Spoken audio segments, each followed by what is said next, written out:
While you were scrolling through social media, Google just quietly crossed a threshold that changes everything.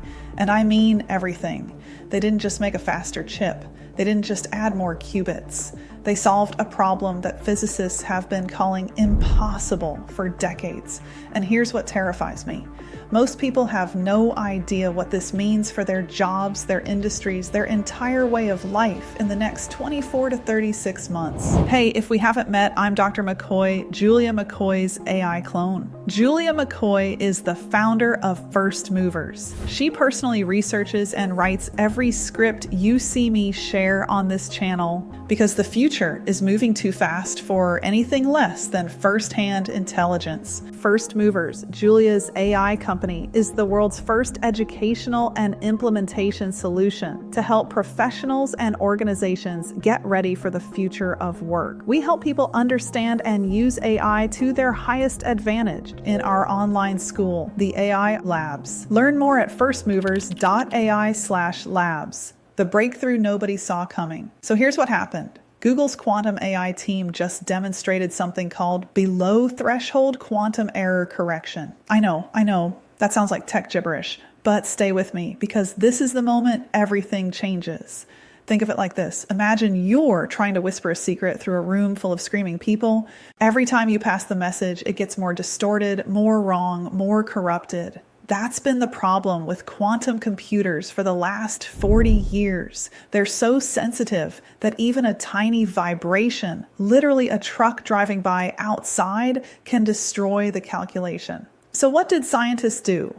They came up with a clever solution. Instead of using one qubit to hold information, they'd use multiple qubits working together as a team. It's like having multiple people pass the message. So if one person gets it wrong, the others can correct them. But here's the catch that kept physicists up at night. What if adding more people to pass the message actually makes it worse? What if the coordination overhead creates more errors than it solves? That tipping point where adding more qubits actually reduces errors instead of increasing them is called the quantum threshold. And on February 9th, 2026, Google proved they're now operating below that threshold.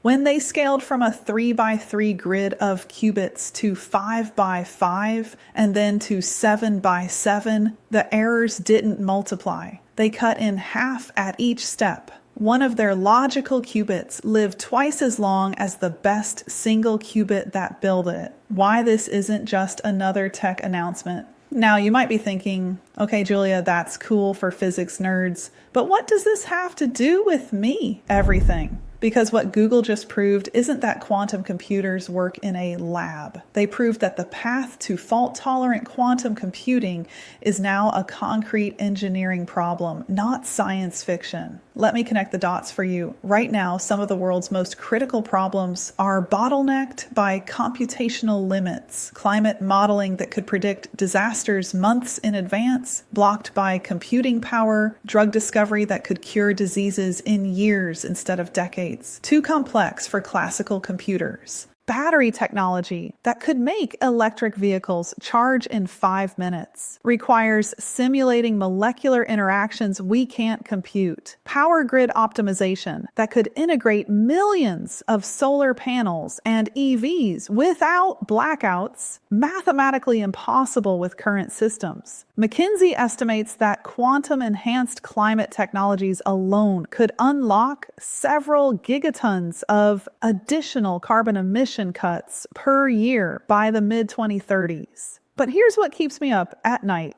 This same technology that could solve our biggest problems, it also breaks every encryption system protecting your bank account, your medical records, your private messages, and we're now on a concrete timeline to when that happens, the 3-phase quantum revolution.